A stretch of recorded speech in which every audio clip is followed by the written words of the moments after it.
বিএনপির ভারপ্রাপ্ত চেয়ারম্যান তারেক রহমান বলেছেন, সুন্দর বাংলাদেশের জন্য সবার যুদ্ধ করতে হবে। আজকের যুদ্ধ স্বাধীনতা এবং সার্বভৌমত্ব রক্ষার।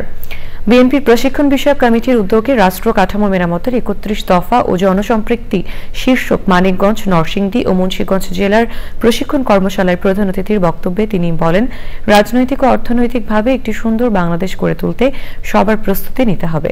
রাহুল রায় রিপোর্ট। নির্মাণে বিএনপির ৩১ দফা নিয়ে সারা দেশে ধারাবাহিক কর্মশালা হচ্ছে। ঢাকা বিভাগে তৃতীয় দিনের কর্মশালা ছিল মানিকগঞ্জ, মুন্সিগঞ্জ আর নরসিংদীতে।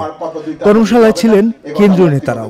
দিনব্যাপী কর্মশালায় যুক্ত হয়েছিলেন বিএনপির ভারপ্রাপ্ত চেয়ারম্যান তারেক রহমান।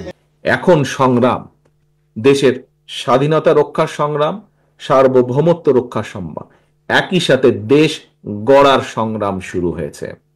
এই দেশের মানুষের রাজনৈতিক অধিকার, রাজনৈতিকভাবে দেশের মানুষকে অধিকার ফিরিয়ে দেওয়া, একই সাথে এই দেশের মানুষের অর্থনৈতিক ভিত্তিকে মজবুত করার যে সংগ্রাম, সেই সংগ্রাম শুরু হয়েছে এবং এই সংগ্রামকে নেতৃত্ব দিতে পারবেন একমাত্র আপনারা, অর্থাৎ বিএনপি নেতৃত্ব দিতে পারবে। বিএনপির ভারপ্রাপ্ত চেয়ারম্যান সুন্দর সমৃদ্ধ বাংলাদেশ গড়তে সবাইকে ঐক্যবদ্ধ থাকার আহ্বান জানান। গার্জিয়ান হিসাবে আপনার দায়িত্ব আপনার ভবিষ্যৎ প্রজন্ম, আপনার সন্তানের জন্য। আপনার সন্তান বলতে শুধু নিজের সন্তান বোঝাচ্ছি না, আপনার সন্তান বলতে আপনার সন্তানের বয়সী বাংলাদেশের সকল ভবিষ্যৎ প্রজন্মকে বোঝাচ্ছি।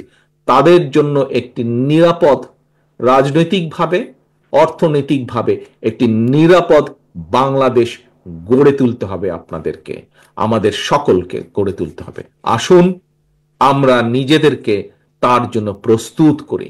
আমরা সকলে ঐক্যবদ্ধ থাকলে, আমরা নিজেদেরকে সংযত রাখতে সক্ষম হলে অবশ্যই আমরা শহীদ জিয়ার, খালেদা জিয়ার, সর্বোপরি বাংলাদেশের জনগণের সেই প্রত্যাশিত বাংলাদেশ গড়তে আমরা সক্ষম হব ইনশাআল্লাহ। তারেক রহমান জনগণের আস্থা অর্জন করে নেতাকর্মীদের জনগণের পাশে থাকার নির্দেশ দিয়েছেন।